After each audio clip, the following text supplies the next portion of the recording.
क्या आप लोग भी इन्वेस्टिंग करने के बावजूद भी लॉस में हैं? क्या आप लोगों ने भी कई जगह इन्वेस्ट करके, बहुत सारी जगह अलग-अलग जगह इन्वेस्ट करके भी लॉस ही किया है? आपको सब लोग यही बोलते हैं इन्वेस्ट करो, इन्वेस्ट करो, इन्वेस्ट करो, इन्वेस्ट करो, लेकिन आपको फिर भी लॉसेस हो रहे हैं। तो आखिर क्या गलती क्या है? क्या हम इन्वेस्टिंग गलत कर रहे हैं? या हमने जिन चीज़ों में इन्वेस्ट किया है वो गलत थी? जी नहीं, जो आप कर रहे हो वो भी सही है, आपने जिन चीज़ों में किया है वो भी सही है। लेकिन सबसे ज़्यादा चीज़ें काम क्या करती है, सबसे ज़्यादा चीज़ें मैटर क्या करती है? एक्चुअली में जो चीज़ें वर्क करती है वो मैं पिछले वीडियो में बता चुका हूँ और इस वीडियो में आपको वो चीज़ें बताने वाला हूँ जो आप एक्चुअल में मिस्टेक्स कर रहे हो। यानी कि मैं वो आपको मिस्टेक्स बताने वाला हूँ जिनकी वजह से आप लोगों को इतना ज़्यादा लॉस सहना पड़ रहा था। So let's begin without any delay. पहली मिस्टेक जो है वो है investing in a good bull run. आप लोगों को ऐसा लगता है कि यार मार्केट बहुत ऊपर जा रहा है, निफ्टी बहुत ऊपर है, सेंसेक्स बहुत ऊपर है, हमारे ओवरऑल मार्केट्स बहुत ऊपर है, या जो फॉरेन में स्टॉक्स में भी इन्वेस्ट करते हैं उनको भी ऐसा लगता है कि हाँ मार्केट्स अच्छे ऊपर जा रहे हैं लगातार, तो हम इन्वेस्ट करते हैं। नहीं गाइस, वो इन्वेस्टिंग का टाइम नहीं होता है। आप लोग उस टाइम पे इन्वेस्ट करके खुद का लॉस कर रहे हो। एक्चुअली में जो लॉस होता है वो आपको उसी वजह से होता है। अगर आप लोग बुल रन के टाइम इन्वेस्ट करोगे तो आप लोगों को हमेशा लॉस ही होगा। अब आप लोगों से कई लोग सोच रहे होंगे कि ये क्या बोल रहा है। नहीं, मैं बिल्कुल सही बोल रहा हूँ, क्योंकि बुल रन कब बेयर रन में बदल जाएगा आपको नहीं पता चलेगा। आपको कोई आइडिया नहीं है कि वो बुल रन कब तक चलने वाला है, या वो बुल रन का एंट्री पॉइंट क्या था और एग्जिट पॉइंट क्या है। एंट्री पॉइंट आप बता सकते हो कि हाँ यहाँ से बुल रन शुरू हुआ था, लेकिन ये नहीं बता सकते कि कहाँ पे वो ख़त्म होने वाला है, क्योंकि nobody can predict the bottom and tops. Simple. So अब बात आती है, अगर हम बुल रन में इन्वेस्ट ना करें तो कहाँ करें? बेयर मार्केट में करो, डिप्स पे बाय करो, ठीक है। तो पहली गलती तो हमारी यही होती है इन्वेस्टिंग के टाइम कि हम बुल रन के अंदर बाय करते हैं, तो उसे हमें बहुत अच्छे से अवॉइड करना चाहिए। मैं खुद मेरे पर्सनल, चाहे वो इंडियन स्टॉक मार्केट हो, चाहे वो क्रिप्टो मार्केट्स हो, कहीं भी हो, मैं हमेशा बेयर मार्केट में ही इन्वेस्ट करता हूँ। उसके बाद अपनी नेक्स्ट जो मिस्टेक रहती है, कईयों की रहती है और ये सबसे ज़्यादा मतलब परेशान करने वाली भी है, वो है investing in penny stocks by receiving tips. आप लोगों को कहीं से टिप मिल जाती है कि ये स्टॉक है, ये इसकी अभी करंट वैल्यू 10 रुपये है और ये अगले 2 महीने में या अगले 3 महीने में, अगले 6 महीने में 50 रुपये जाने वाला है, 100 रुपये जाने वाला है। या आपको ये पता चलता है कि ये स्टॉक उस बड़े इन्वेस्टर ने खरीद रखा है, जबकि चाहे उसने खरीदा ना हो। लेकिन वही बात है कि मार्केट में झूठ बिकता है। अगर आप लोग भी ऐसा करोगे तो आपका भी लॉस होना पक्का है, तय है। क्योंकि पेनी स्टॉक में आप लोग इन्वेस्ट करोगे तो ऐसा होगा कि आपने 10 पेनी स्टॉक्स में इन्वेस्ट करा, अलग अलग 10 में, ठीक है। लेकिन कई लोग वो उसमें भी अलग अलग 10 नहीं करते हैं, उनको एक दिखता है उसमें वो सारा पैसा डाल देते हैं। सबसे बड़ी गलती, आप 10 पेनी स्टॉक में भी इन्वेस्ट करोगे ना, तो उसमें से भी हाई प्रोबेबिलिटी है कि आपके 9 में लॉस ही होगा। क्योंकि हर कंपनी आपको अच्छा रिटर्न्स नहीं दे सकती, हर कंपनी आपकी अच्छी नहीं हो सकती, हर कंपनी का फंडामेंटल्स अच्छे नहीं होते, हर कंपनी प्रॉफिटेबल नहीं होती है। तो जब वो प्रॉफिटेबल नहीं होगी तो आप खुद को कैसे प्रॉफिटेबल एक्सपेक्ट कर सकते हो? नहीं, आप ऐसा नहीं कर सकते और आपको ऐसा करना भी नहीं चाहिए। Relying on anybody else just by कि उसने ये बोला, उसने वो बोला, उसको ये पता है, वो इतने टाइम से मार्केट में है। नहीं, ऐसा नहीं होता है। खुद की पर्सनल एनालिसिस लगती है, खुद के फंडामेंटल्स एनालिसिस करनी पड़ती है, फंडामेंटल के बाद टेक्निकल्स एनालिसिस करनी पड़ती है। तो खुद एनालिसिस करके फिर ही करो। तो पेनी स्टॉक्स में कभी भी इन्वेस्ट मत करो। आपके पास ज़्यादा पैसा है तो पेनी स्टॉक में अपना सिर्फ 1%, ओवरऑल पोर्टफोलियो का सिर्फ 1% रखो। अगर आपका पोर्टफोलियो 1 लाख रुपए का है तो सिर्फ 1000 रुपये के पेनी स्टॉक रखो, ताकि अगर वो चला भी जाए तो आपको कोई फ़र्क नहीं पड़े। Moving on to our next mistake is portfolio को डाइवर्सिफाई ना करना। अब कई बार क्या होता है कि मार्केट एक बेयर मार्केट बन जाता है, जो कि रहता है, कई बार रहता है। लेकिन उस बेयर मार्केट में भी हर समय, मतलब बिल्कुल हर टाइम, हर सेक्टर बेयरिश नहीं रहता है। कुछ सेक्टर्स ऐसे होते हैं जो कि आपको अच्छा परफॉर्म करते हुए दिख जाएंगे। जैसे कि अगर मान लेते हैं कि अब कोविड आया था, कोविड के अंदर क्या हुआ था? ऑटो सेक्टर डाउन और बाकी सेक्टर्स डाउन हो चुके थे, लेकिन एक सेक्टर था जो उस टाइम भी अप था, और वो कौन सा था? फार्मा। एग्जैक्टली वो फार्मा सेक्टर था जो उस टाइम पे अप था, क्योंकि उस टाइम की जो कंडीशंस थी वो फार्मा के फेवरेबल थी। इसलिए मैं आपको ये एडवाइस दूंगा कि अपने पोर्टफोलियो अच्छे से डाइवर्सिफाई करो, क्योंकि पोर्टफोलियो का डाइवर्सिफिकेशन बहुत ही ज़्यादा इंपॉर्टेंट होता है एक इन्वेस्टमेंट जर्नी के लिए।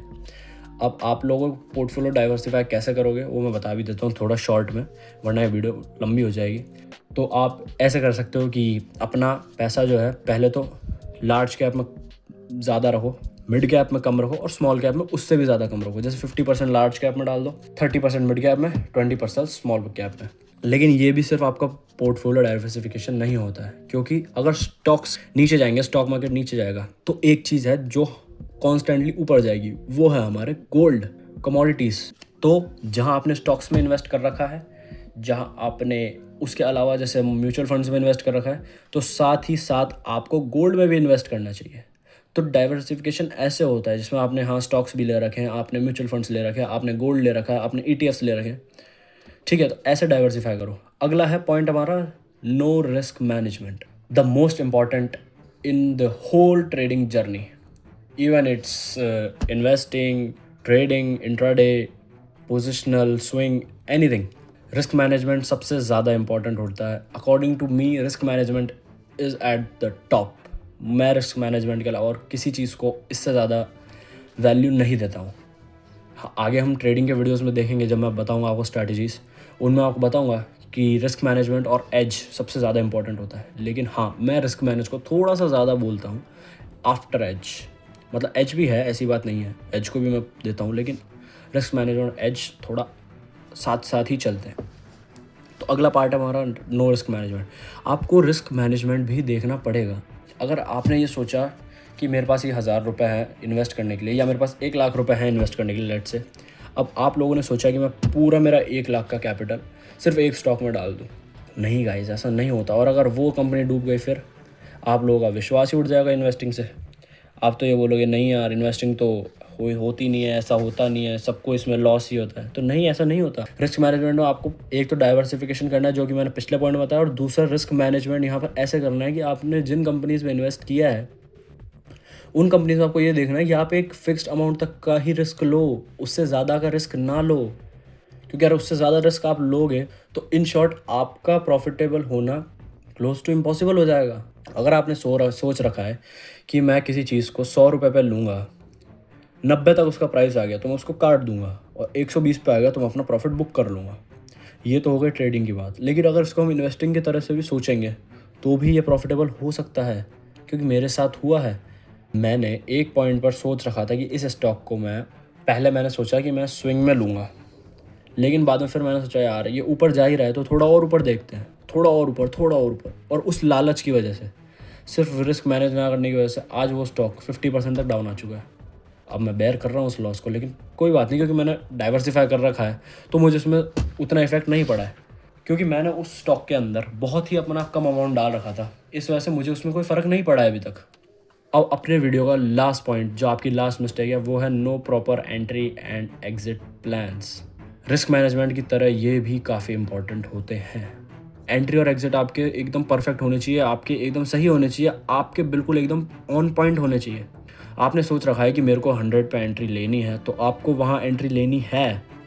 ऐसा नहीं होगा कि आपको 105 पे आ चुका है, अब आप सोच रहे हो कि हाँ मेरे को एंट्री लेनी है। नहीं, आपको वहाँ पे 5 का लॉस हो रहा है, प्रॉफिट नहीं हो रहा है। आपको ये बात समझनी होगी, ये बात आपको समझनी पड़ेगी। और अगर आपको ये है कि डिसाइड कर लिया कि मेरे को 90 पे एग्जिट करना है तो है, आपको 85 का कंसेशन नहीं मिल सकता वहाँ पे। आप लोग अगर और उसको 5 पॉइंट नीचे गिराओगे तो वो आपको और लॉस देता ही जाएगा। तो stick to your entry and exit plans and always have a complete exit plan, entry plan and everything about your trades, about your investments, okay. और लास्ट में एक प्रो टिप। तो प्रो टिप ये है, कईयों ने एक बात सुनी होगी और जिन्होंने नहीं सुनी है उनको मैं बता देता हूँ। वॉरेन बफे, दुनिया के सबसे ग्रेट इन्वेस्टर, उन्होंने एक बात बोली थी, always be greedy when everybody is fearful and always be fearful when everybody is greedy. इस लाइन को मैं थोड़ा सा आपको एक्सप्लेन कर देता हूँ।